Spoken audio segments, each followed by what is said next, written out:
to Wilberforce University, the first HBCU in the land, the oldest.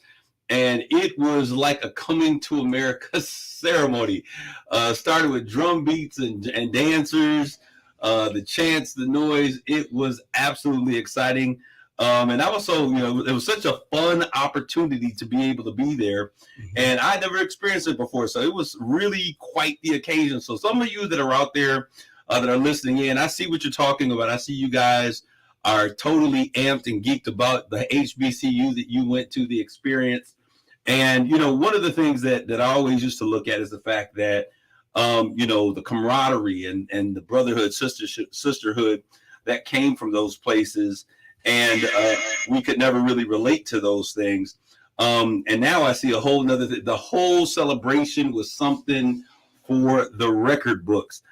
So it was a great opportunity. I want to thank everybody who's continually listening out there. If you're listening on the radio, on your FM dial 107.1 FM, that's KISS WTLZ, or if you're listening via one of our social media streaming platforms, we certainly thank you for your continued listenership.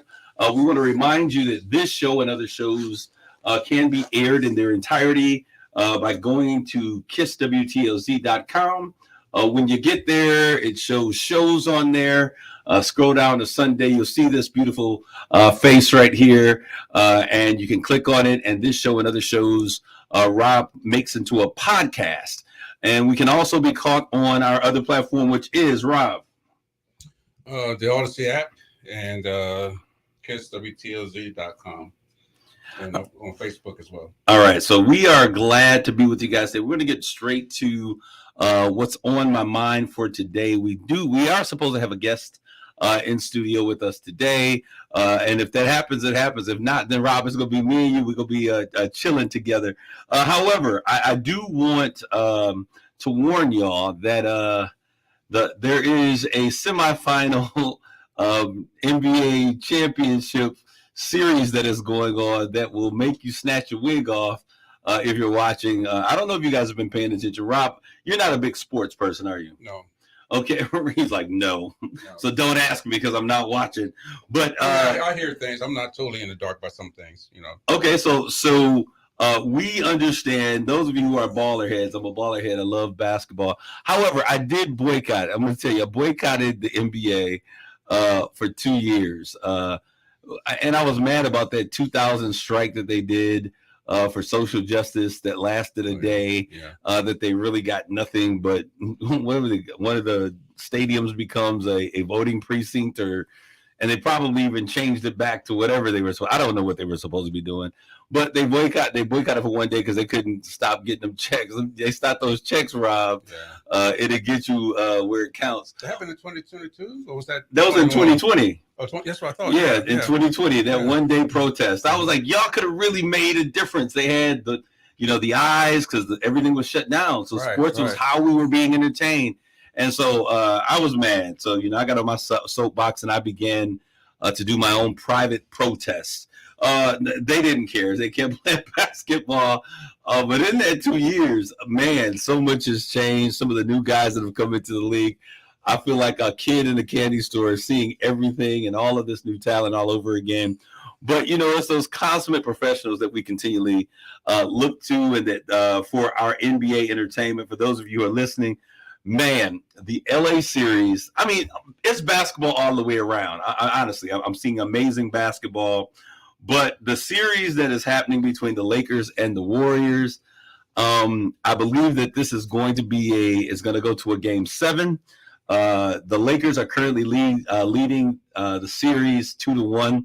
But this is what's crazy about this. Okay, so coming into the series, we saw that the Warriors had home court advantage.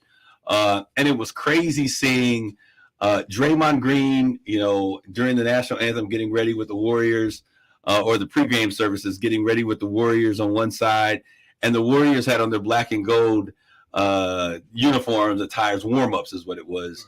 And then you see on the other side, Saginaws Darvin Ham, and he's on the other side getting ready for the game. And the Lakers at this time, their warm-up jackets and pants are also black and gold. And I'm not a Trojan. I know y'all got y'all who should have been a Trojan, sweet black and gold, sweet black and gold. And I ain't hating on none of that. Maybe just a little bit. But anyways, it was really something to see that a little town like the city of Saginaw had so many people, Rob. These two amazing individuals who are at the height of their game. Darvin is coaching the Lakers. I mean, if you talk about being a franchise coach, I don't think that there could be too many franchises that people would look to say, "Hey, you've made it when you've coached at this level." He is coaching what used to be the Phil Jackson Lakers, now is the Darvin Ham Lakers. And we look on the other bench and we see Saginaw's consummate NBA rough guy. Going put him up and put you down, take it to the hoop. Draymond Green on the other side, and it was just a great moment for the city of Saginaw. And I'm saying that because this is what we need. This is what I want to say. That was amazing, and those kids, they don't say Saginawesome. These are not Saginawesome kids. Oh, our city is Saginawesome, and there is a real push. I mean, it ain't a push; it's a takeover. Of them wanting to use the term Saginawesome. So, and we just buy into every change that people push at us, but they come from the nasty. When people saw us out there, we came from the nasty, from Sag Nasty. And I think that people, when you don't understand something, it'll be easy for you to replace it. And this is why our history is so important. Because there's so many things, Rob, that other cultures don't understand about Black culture. Right. When Michael Jackson came out with the song "I'm Bad," people were like, "Oh my gosh, the scandals, he said that he was bad. Remember what's going on with the little boy?" No, because Michael Jackson, didn't mean that at all. We were in the hood. We were saying, "Man, that's bad," right. and it meant something completely different when we used it in that term. The connotation was different because bad then became good. And so Michael Jackson kind of helped the world understand that when something was bad, it was a good thing. It's called African American Vernacular. BEV, Black English Vernacular. Right. Yeah. And so we have our way of communicating and, in this system, and I hate to use this term because I know that people get polarized just hearing it. But in a white supremacist system, we often think that the way we view it and the way we think of it is the best way. And, my thing growing up on the court, Rob, and I was a baller, growing up on the court, when we would be doing those crossovers, we'd get ready to shoot a shot. We'd be like, Magic Johnson, Larry, if there was anybody that might say Larry Bird on my court, not really, but Magic Johnson, Kareem, Skyhook. And we'd be like, hey, we're from Sag Nasty. And when we would go through the NBA, everybody knew us, from Sag. Oh, y'all from the Nasty. Everyone knew it. And it was just a term of endearment that came with the struggle and the hard work and being a blue-collar city where you had to get it out the mud and you had to make it happen. And it was something that we wore as a badge of honor, not something that we looked down upon, right? And so much so when Jay Rich came through, and he was getting ready to do the dunk competition for the second time. He was like, man, I want to make a statement, man.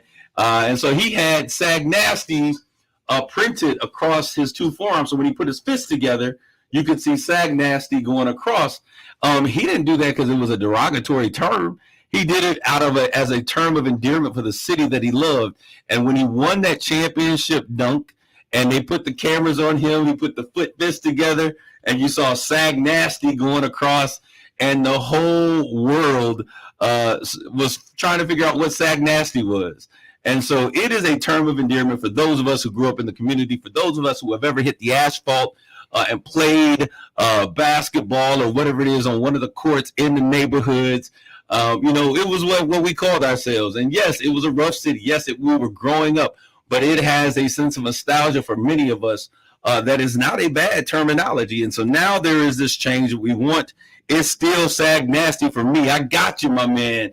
And I think that we have to be careful with how we're quick to overlook a culture's rich heritage and the meaning of words that are important to a community. Because I'll tell you, growing up in Saginaw, Everywhere we have gone since I've traveled, the world, people from Detroit or people from Charlotte or someone was in, hey, y'all from the nasty, we're like, where are you from? And they'd be like, are you from Detroit? No, you're not from Detroit.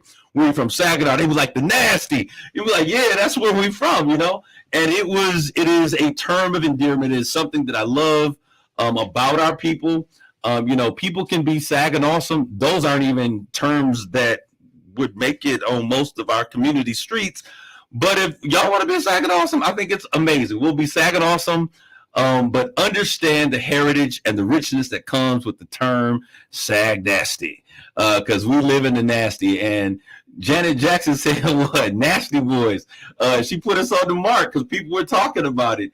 And so I think I want to make sure that we understand that. So it's great seeing two brothers from the nasty do their thing at such a high level. And I am just excited and pleased as punch to be able to say that they're from my city, that I know these young men, and they're doing amazing things. And when I look at what's taking place, and I know y'all probably like, why? Because I never talk about sports.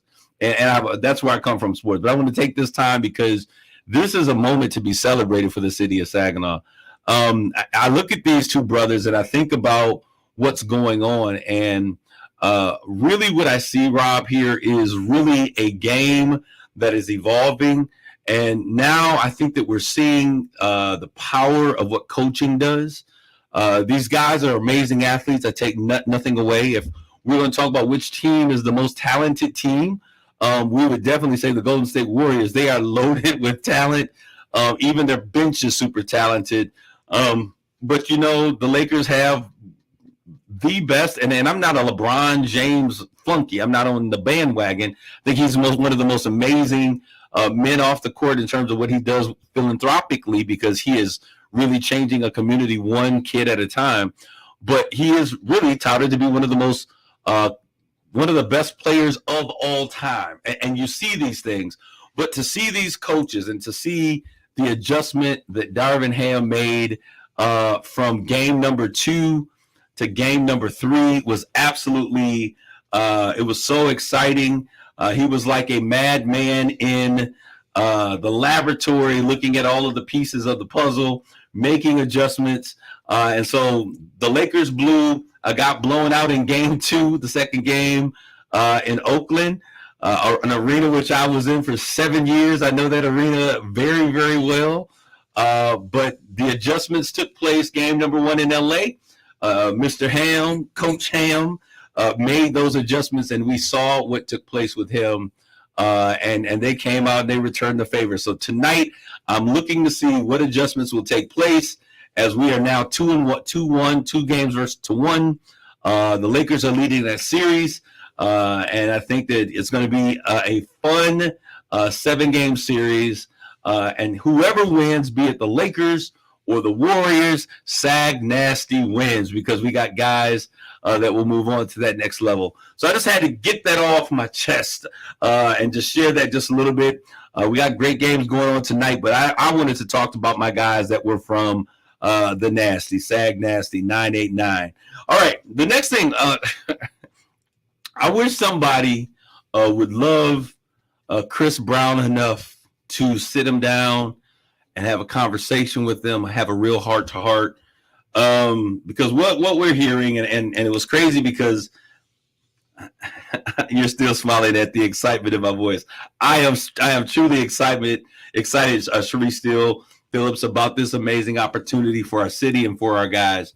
But Chris Brown, the story is, and this is all allegedly, people were saying there's no video, it was all made up.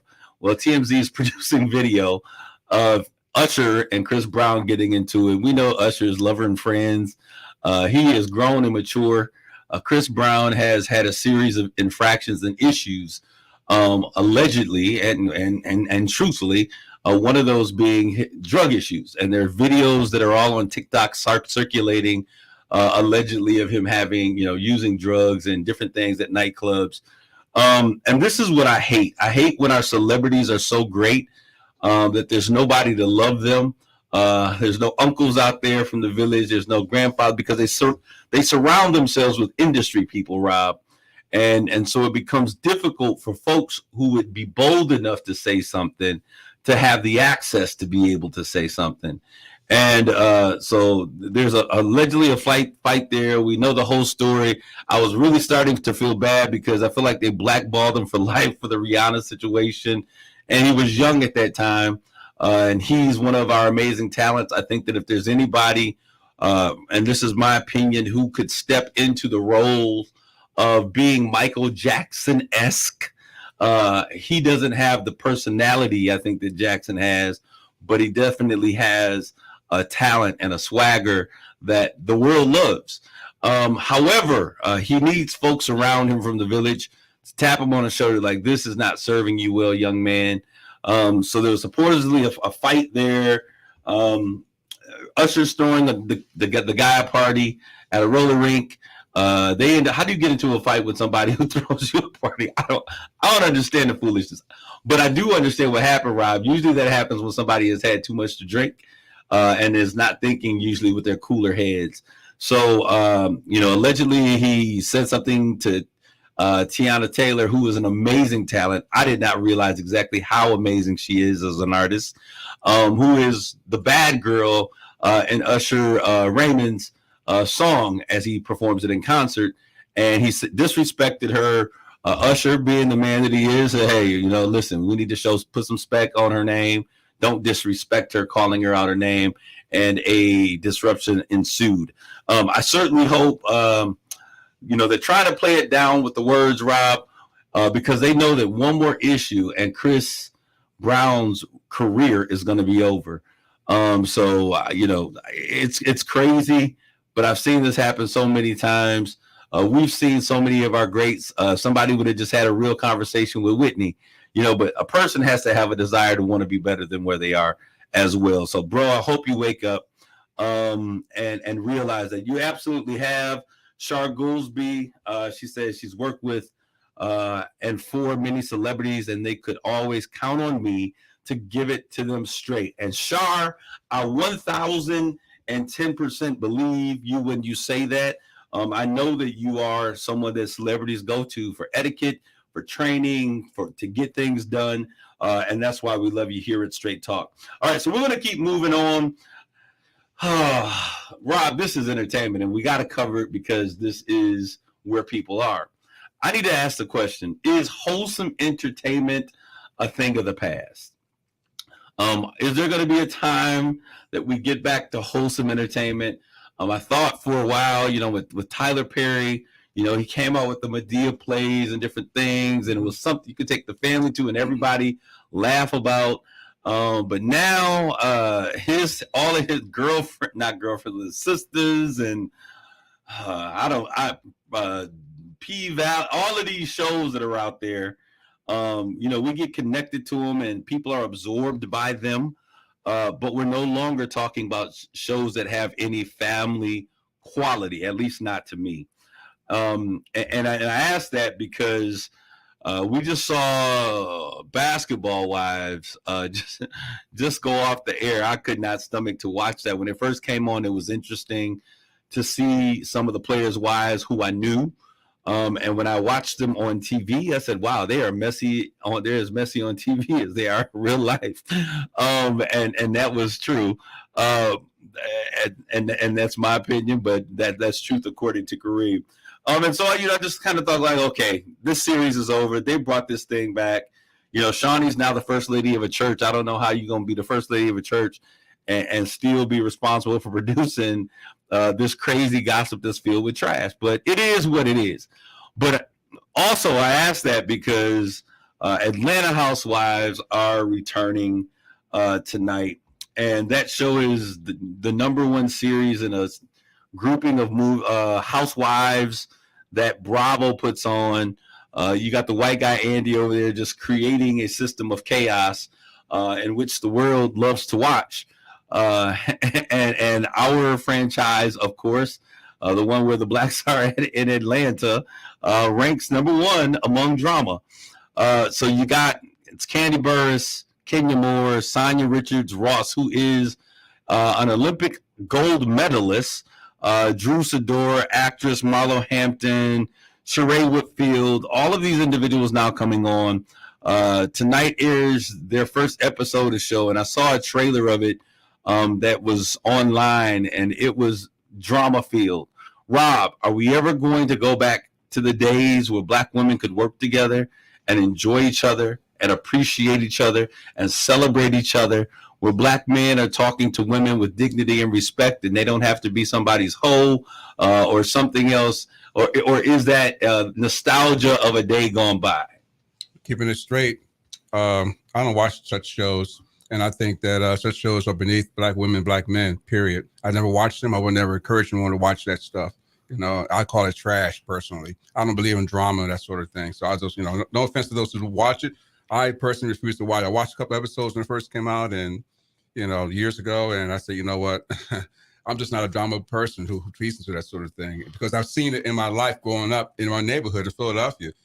So I know how it works there. Why would I want to see millions, see it broadcast? So to answer your question, if we keep producing shows like that, the answer is no, we won't. If we keep producing shows like that, because people keep feeding into that sort of thing. Well, and I wonder, it's interesting because I wonder, are we that desperate or vain to be famous?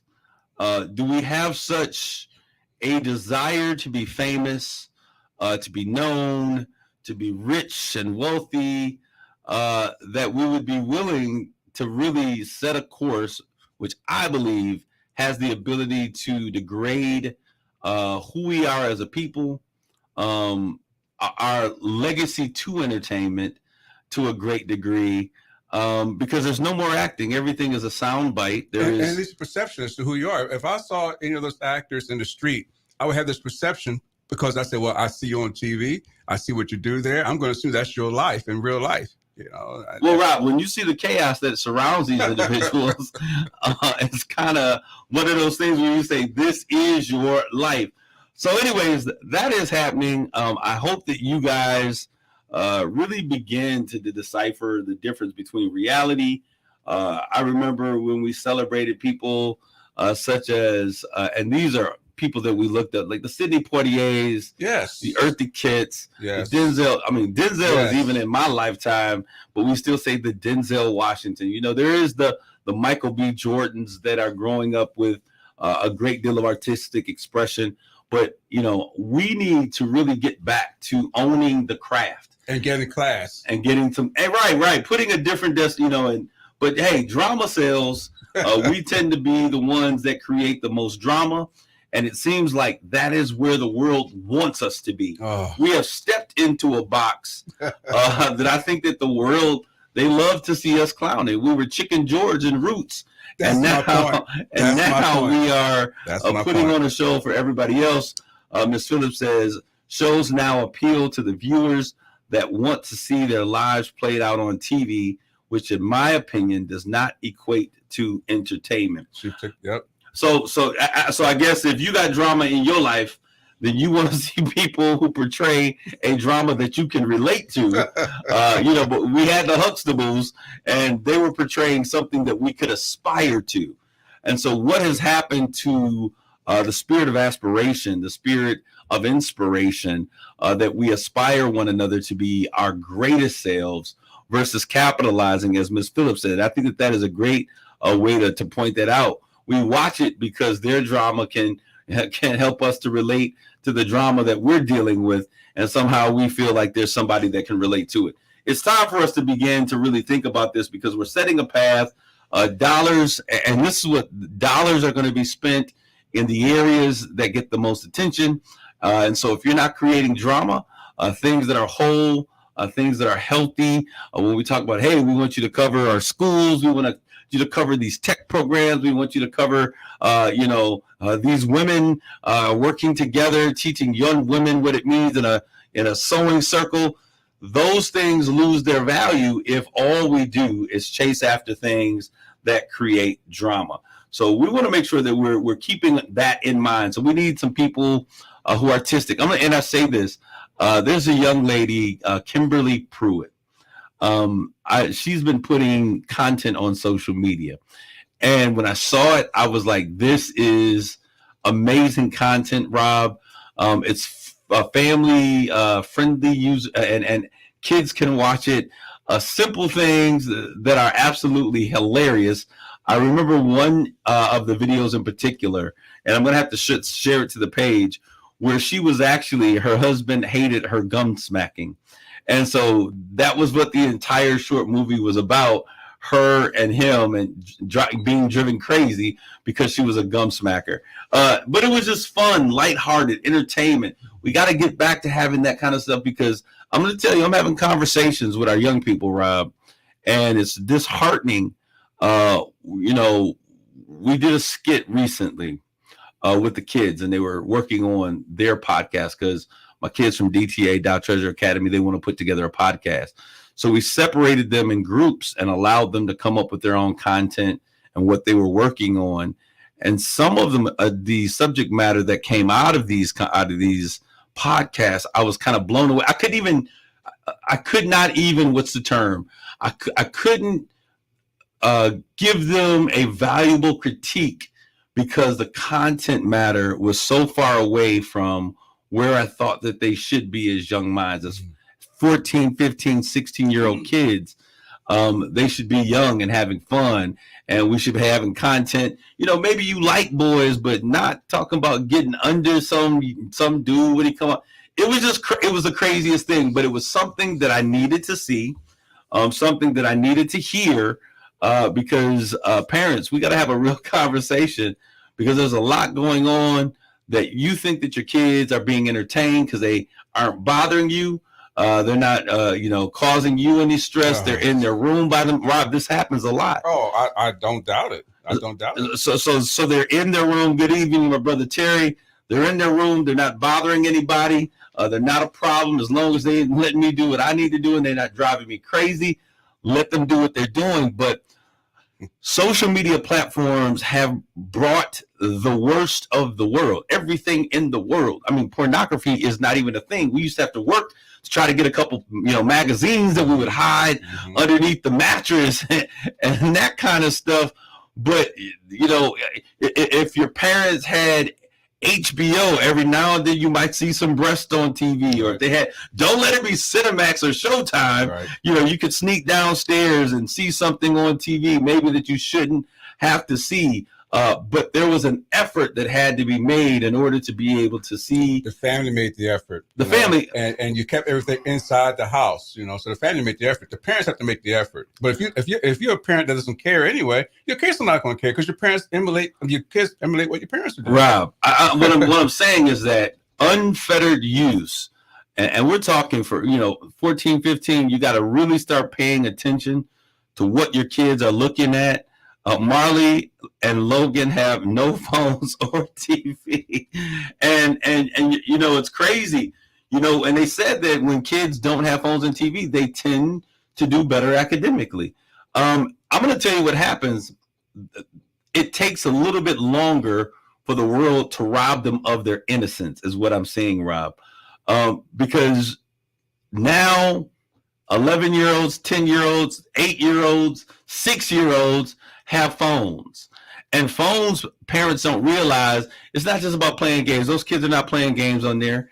And after you're on a phone and you begin to get some use, ads pop up, links pop up, and kids don't realize it, and you don't realize it, that your children are being exposed to sexually explicit material. And it didn't come from an uncle who slipped into a bedroom late at night. It didn't come from a friend or a neighborhood pastor or deacon, but it came from the device that you thought, hey, my kid is 6 years old, they need a phone. No, they do not need a phone. They don't need to call you, because wherever they are, you should have dropped them off at that location. You're a responsible place to know where they are and know who's going to pick them up. Absolutely. And know what That's time parenting. They're getting home. And if anybody else is picking them up, they should be authorized by you or that father. Exactly. And so we cannot allow, what I'm saying, it's so sad. But anyways, these kids are being exposed to sexually. I'm not just talking about seeing a breast, seeing a naked man's butt like we used to do as kids. Oh my God. No, and we would talk about it. I'm talking about the full Monty, it's XXX X squared content. Yeah. And we're thinking that these kids, they're not talking to it about us, but they're acting out in school. We're seeing those things happen in school. The conversations that are happening, Rob, I am blown away at some of the conversations that I'm having with 15 and 16-year-olds, and their parents have no knowledge of what's going on.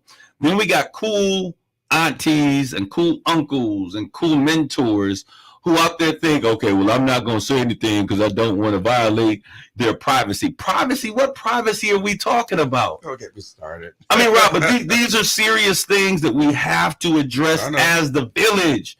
And it's crazy. And I tell my kids all the time, I love you, and you can trust me with anything. I'm not going to tell anybody who won't harm me, but if you're doing something crazy, I am telling. I'm telling. So don't tell me if you want me to. But they come to me because I'm consistency. There's this formula that I use that I think that everybody needs to use, especially when you're dealing with young people. And it's C over T equals T squared. And that's consistency over time equals trust. And what I found, Rob, parents are afraid to discipline children. Parents are afraid of being too tough on kids because they think that their kids are going to turn, they're too tough on me, they're going to run away, and they lose their ear. But the reality of the situation, and parents, I'm going to hip you to something that your kids told me. This is 15 and 16-year-olds. What they told me was this, Rob. My parents let me get away with a lot of stuff. And honestly, Mr. Bowen, you don't let me get away with nothing. And I wish my parents would, act like they cared a little bit more by giving me, I'm not telling you something I'm making up. Mm-hmm. I'm telling you what our kids are saying. Yes. And it kind of tripped me out because I don't want to be the cool mentor. I don't want to be the cool, big brother. I don't want to be that. I want to be the one that cares. Right. And I'm going to have a conversation with you. But they're saying that they want their parents more involved in what's going on in the world around them. Mm-hmm. But then we give them these computers. Your phones are computers, parents. And anything that you can do on a computer, when you take their computer and you still leave the phone in the room, you haven't done anything. But we don't understand how technology works the way that we should, Rob. So we'll take the laptop, we'll move the desktop out the room, we'll stop them from having computers, but we leave them for their phone because they need to have their phone. Well, I just let them have their phone so they can talk to their friends. I'm the unicorn. I was never like that, no way. There's a lot of parents in my age group and younger who know better. This is what we're doing, Rob. Yeah. This is what's going on out there. For those of you who are in the community, I'm saying this, and my heart is grieved, really, because I'm seeing so many young people who are crying out for help. When I first got involved with working with kids in high school, I had no clue, Rob. I had worked with 6th and 7th graders before, years ago, in a program called Success Program, and we'll take a break in a second. I see you getting ready to tell me. And it was an experience because I took, it was an hour and a half. Hour, each class was an hour. The first 20 minutes was spent trying to keep the kids from pulling each other and fussing and calling each other names. Right. Before you could get to the last 15, 20 minutes where you saw the real deficiencies that were existent in our kids, because our kids can't read or write. If you're listening to me, chances are your children are what the national census would call illiterate. That's right. And so they put J's on their feet. This is the most difficult thing to see. I see kids with J's on their feet, $200, $300, $400, $500 pair of tennis shoes on their feet. And these kids are reading at a 3rd grade level, and they're getting ready to graduate from high school. Sharice Steele Phillips, sexual assault in middle and high school age children is more of an issue than what's being discussed. They're acting on what they're seeing. Not only that, sadly, even what's happening to them. Absolutely. And that's because they're being exposed to things that, as we were growing up as kids, parents had filters for. Right. There is no filter for a cell phone. Well, I put the safety features and the filter features for the parents. And as soon as they got by themselves, they removed the filters, did what they wanted to, and then put the filters back in because they thought maybe my mother might check. I need you all to understand this is what's going down. So I don't let kids have cell phones around me. No, put the cell phones away. You can get it back when it's time for you to call your parents. They know what time you're going to be with me and when you're supposed to be going home. That cell phone has absolutely no use for you. I don't care who your girlfriend, your boyfriend, your baby mama, your cousin, anybody. They're on my time now, and they understand that my time ends at this time. And so put this phone away because it has no purpose for you but a distraction. Terry Reed, yes, they are. Shoot, you stand in a store. Shoot, you stand in a store with young kids. They talk about sex out loud. 14 and 15 years old. Terry, Rob, we're going to take a break because when I come back, Terry, what you just said is so supernaturally profound. I'm going to share a story that I experienced working with young kids. This is with 14, 15-year-olds. And you talked about them being openly okay with having conversations about sex in front of all other adults in a store. We'll talk about that. Let's take a quick break. We'll be back with more Straight Talk. You're listening to Straight Talk with Kareem Bowen on KISS 107.1. Who's ready for a new sensation? Ryan Wasik here from Bell Wasik GMC Buick, home of the lifetime warranty. All over the nation, everyone's seeing inflation. In fact, Bell Wasik GMC Buick is just about the only place where prices are going down. It's my deflation celebration, and it means that you could drive a nicer, newer car for just $5 down. So don't change the station. Listen closely to my declaration and join my deflation celebration and drive a car you love for just $5 down. Do other dealers make you feel lost in translation? My For the People credit approval process is free of frustration. We work with the lenders who want to approve your application. So if your current ride is an irritation, listen to this narration. Because right now you could drive a nicer, newer car for just $5 down. It's my deflation celebration. But hurry, this deal's done once I help 27 people beat inflation. I'm Ryan Wasik and I'm your dealer for the people. See all the deals at RyanApproved.com. That's RyanApproved.com. Credit and $5 down require bank approval. Negative equity may be refinanced. To everyone who craves a fresh meal made just for you, let our team member Jacob share what's special about Culver's. In Wisconsin, our food comes from the heart, and taking the time to handcraft your meal with care is how we've always done it at Culver's. It's why your Butterburger doesn't touch the grill until after you order, like our limited time Smokehouse Barbecue Cheddar Pub Burger. We know you'll love it. Come to Culver's and let us serve you a Butterburger made special just for you. From Wisconsin with love, welcome to Delicious. To everyone who craves a handcrafted treat, let our team member Sephora tell you about a Culver's favorite. We make our thick and creamy fresh frozen custard in small batches all throughout the day. And we mean all day, every day. From our supremely rich shakes and concrete mixers to our freshly scooped dishes and cones, we handcraft every bite to pure perfection. Making you a sweet treat with care is the best part of my day. Come to Culver's and get a taste of our fresh frozen custard. From Wisconsin with love, welcome to Delicious. You're listening to Straight Talk with Kareem Bowen on KISS 107.1. This is Kareem, and we're back with more of Straight Talk. Before the break, and I didn't even mean to go here. As a matter of fact, before the break, we were talking about young people, and there were a couple other things that I wanted to kind of share in my opening conversation. We'll get back to those things because I think that this conversation is so very important. Terry, and I'm going to put his comment back on our social media platform. He made the comment about being in a store with young kids and hearing them, 14 and 15 years old, publicly talking about sex out loud. Okay. And there was a situation that occurred in which I was having a conversation, Rob, with a student. Now, this student is not one of the students in my program, but it's one of the students that I've connected with, working with other young kids the same age.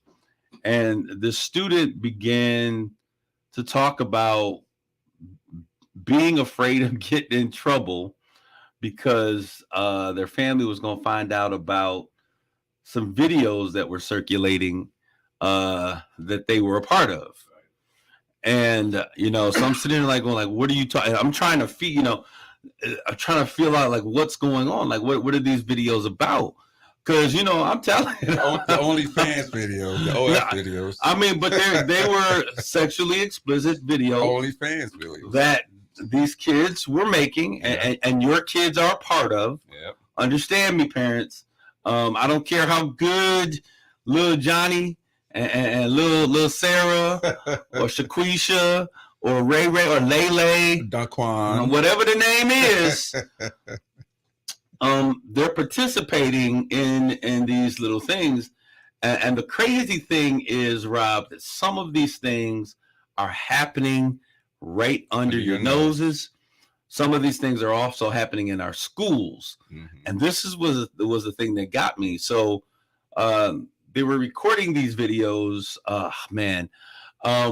and so now they're concerned because a teacher had begun to school administrative staff had caught on to these things, and kids were starting to get suspended. And I guess they were afraid that their parents were going to find out about what was going on. So what that led me to understand, Rob, was that these kids didn't have a problem with doing what they were doing. They just didn't want to get caught and be exposed for what they were doing. And that is a real problem. Don't do the crime, kids, if you can't do the time. But and so I say that because we really have to have, we talk about the trauma of slavery. We talk about the trauma of sexual abuse. And Cherise Steele Phillips, I caught your point that you made about some of the things that our kids are being exposed to. And there's a great level of trauma that exists with our young people based upon them having to stay at home. Rob, when I was a kid, home was a safe space. It was the one place I could count on when I got in there to decompress. If I was being bullied, which I was never being bullied, y'all know that, right? My family too big to claim. I'm just joking, but if I were ever being bullied, I think your brother took over for you, huh? But we have bullies even still. But that's where I could come in. Right. I could decompress. I could talk about it with the other family members. But that was your sanctuary. It was my sanctuary. It was the one place of anywhere else. And when I was a kid growing up, friends could come stay at our house, but no, the answer is no. You ain't gonna stay at nobody else's house. Until I got to, your junior high school. Yep. Nope. Yep. Call me if you're gonna be longer than what you could not do those things. But now we've just gotten to a place. It's like laissez-faire with our kids and where our kids are. And we used to do the check-in where we would check to see, okay, you're going with who? Are their parents going to be there? Exactly. Then we would we would ask you these questions because we knew what the answer had to be for it even to be a consideration. Right. But then we also had conversations with parents. We went the extra mile of calling those parents, talking with those parents about the issues that existed. And Rob, I'm going to give this to you. And so, but now I see that we are able, we're feeling free with what's happening, and our kids are being abused with us helping through that process. So I want us to know that we have to do a lot better than where we are with what's happening. So these kids were telling me that these things are going on. Your kids are aware of what's happening. Your kids are a part of what's happening, and I want us to do better. Rob, we okay? Yeah. All right. So I want us to continue. There are, Rob, one of the parents had asked me a question, and I want to share this information with those of you since we're talking about young people and their computer use, because everything now is a conversation about STEM. And so our kids are being empowered with information, and our parents are being left behind in these conversations. We have kids that are creating websites. We have kids that are creating apps. You download apps, they're creating apps, they're doing all kinds of coding exercises, and our kids are learning this stuff, but our parents are in the dark. Terry, the stuff that the parents now consider small was big for us, we got our tails kicked. Indeed. And I'll tell you, and I'm not one, because I know a number of people have an issue with what we now call corporal punishment. Before you just got to whoop it, right? Don't get me started on that one. but let's look at this, because the reality of a situation is that you should, even as a kid when you were growing up, you should have never whoop your kids with a switch or gave them a spanking or whatever you want to call the type of discipline that it was, right, if it was not also incorporated with, this is why I gave you the spanking. You did X, Y, Z. This is unacceptable. This, you still have to have that engaging conversation. Some people feel like you shouldn't touch their children, and that is completely up to you and how you handle your children. But it's a whole different world from where I am from, and some of us were abused. I mean, if you look at some of the things, Rob, and I'm laughing about it. I'm laughing because I survived. We survived abuse. Terry Reid, something as small as saying "dang" or "you a lie," got our heads knocked off. I'm gonna tell you, my grandparents and family was so strict that when we were growing up, we couldn't even say "butt," like B-U-T-T. We had to say backside. Some of these words that we use to talk about defecate, we had to say BM, which stood for bowel movement. I mean, they just had us in a place where they say, we're not gonna have you talking crazy because you represent me. But I guess if, as a parent, you talk crazy and craziness is okay with you, then you are going to be less inclined to have an issue with how your children may show up in terms of how they represent you. There was, as parents, my parents did what we in the community call code switching today. So we did code switch. If a parent said something there, we kids didn't know what they were talking about half the time. So we learned the code. Around us, they would talk smack down with their friends. But then when around us, they code switch to certain things. Bruh. If I have another one of y'all kids come to me, yo, bruh, like I'm not your brother. I'm Mr. Robinson to you. I'm Mr. Bowen to you. That's the only way. Respect. If you are under the age of 21, that you're going to address me is Mr. Bowen. Right. And some of the kids, come in, we could not say lie. You're absolutely right, Almakaya. That was another one of those words. Lie. You couldn't say lie. You had to tell a story. Couldn't talk back either. But it's funny because I don't let them call me anything other than Mr. Bowen. Good.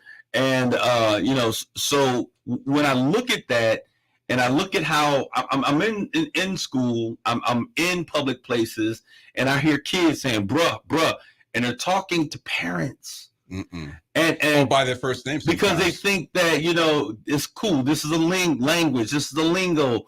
So they're calling their parents saying, bruh, this, that, and the other. And Rob, my heart cringes because we understand that when you allow certain things to have any type of placement, parents, I'm serious. This is nothing to play with, because right now they're calling you bruh. They can that's what they call their friends.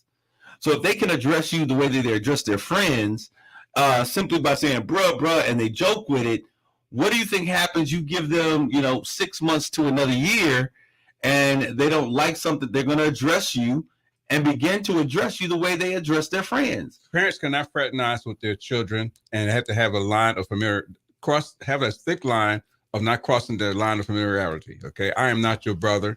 I am not your friend.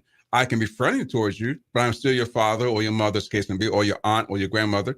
I require respect. No matter what you want to call me, even if you're the same age, you still you still go by respect factor based on title and based on your position. And I do want to say this, and I think it's important because oftentimes when we see people get on these tangents and they get on a soapbox and they talk about all of this stuff, we make it seem like, if it ain't in the home, that's the problem.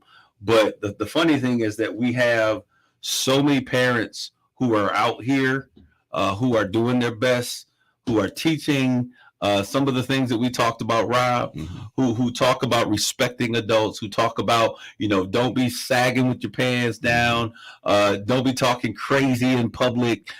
Conversations with friends are different than conversations with adults. Right. We sometimes forget that balance, that there is a difference in the way you engage with an adult. It was funny because I was out of town this past weekend, and I was meeting a friend's parents that I had. This is my first time meeting with you, right? And when they were speaking to me, now I'm grown all day long, pay my own bills, all that good stuff, right? And when her mother and father addressed me, it was just natural for me to say, yes, sir, no, ma'am. Indeed. And it wasn't because, I'm grown and, that I would say anything different, but it was because it was out of a respect that was in me, that my parents taught me that you respected those. Now, if adults are acting crazy, that's a whole nother story. But when kids approach, when we approach adults in a manner and we give that kind of respect to people, especially if this wasn't a hostile situation, this was a situation which I was meeting somebody. Parents, I hope you let your young boys know prom season is in full swing. I've seen prom. Please don't have your kids say, no, to adults. Please don't have them knocking on their date's door. Or wait a minute, worse. And I'm getting ready to go somewhere completely different. Let your young man know, don't blow no horn for no date when you get to the house. No. And respect that date's parents. Yes, sir. Go to the door, knock on the door, introduce yourself. Hello, my name is Kareem Bowen. Yes. And if they don't know you, hey, I am so-and-so's date. I'm sure they would figure that out by the outfit.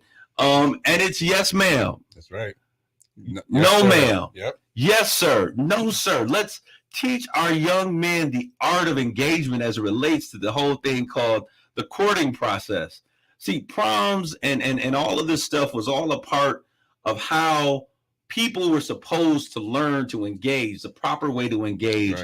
In terms of a dating situation, that maybe we can help. We can't stop abusive situations from hurting, but when we show people how to engage, maybe that will give them some direction so that they're not out there just acting crazy. Terry, daytime TV has no filters anymore. I mean, it appears that they're having a porn session on TV.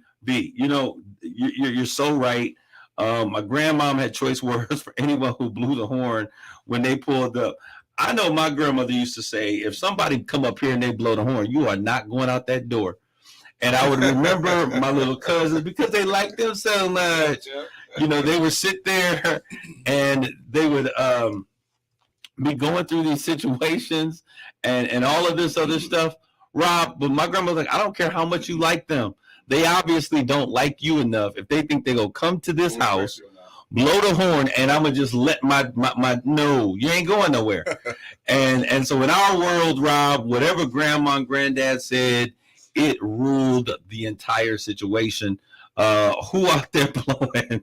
There are no whores in here. You're absolutely right, Terry. Those are the words of wisdom from our families. It's time for us to get back to some of those good old-fashioned family values. Cerise Steele, my dad would look around and ask,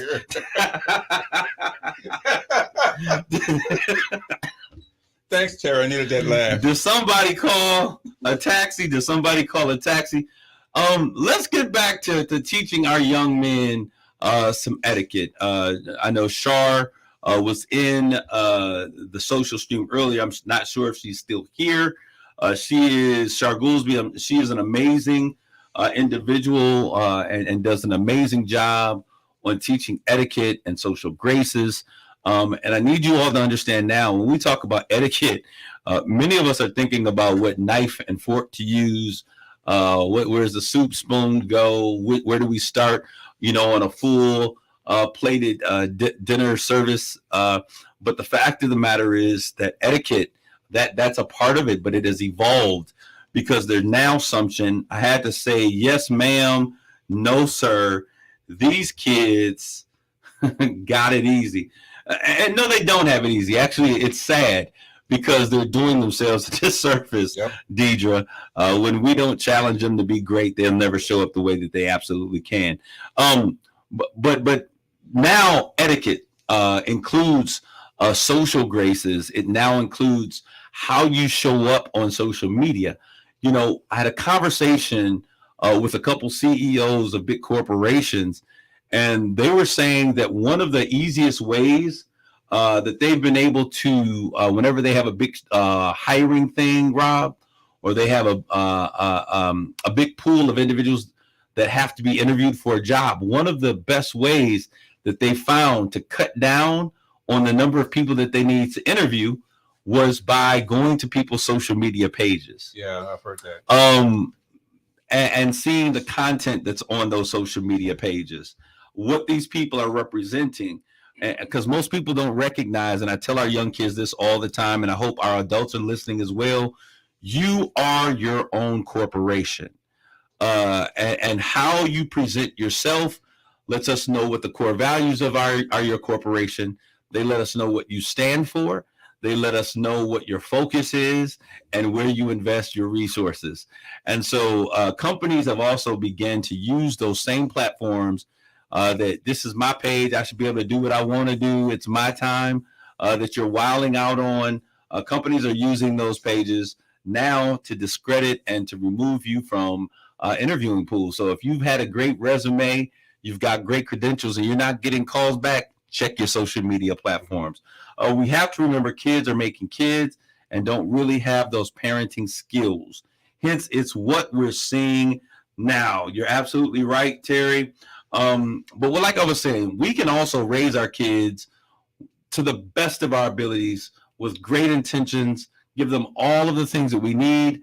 But we now live in a society that our kids are influenced by the world more than they are by our own company, because they're with the world more than they are in our own presence. That a good kid from a good home that goes into a place where everything else exists in the world and there's no filters, Rob, is put at a real disadvantage. Yep. And I'm going to tell you, good kids get turned out faster than those who have problems. It's almost always the case that bad companies corrupt good character. And so I want you guys to be aware of that. I love you guys. We certainly hope that today you guys are paying attention to this conversation. Kids are very impressionable. They're just like putty in our hands. And so it's so very important, Deidre Jones, that we make sure that as with every impression, every squeeze, every mold, every shape, that we're understanding that we are shaping the minds of young people who will become humans one day and responsible for the things that run our world. I certainly want to thank you guys for tuning in today. Shout out to you, my brother, Terry Reed. We certainly appreciate you again. For those of you who are out there, like, tag, and share this conversation, because it's one that we got to have in the village. I love you guys. God bless you all. Grace and peace. You've been listening to Straight Talk with Kareem Bowen on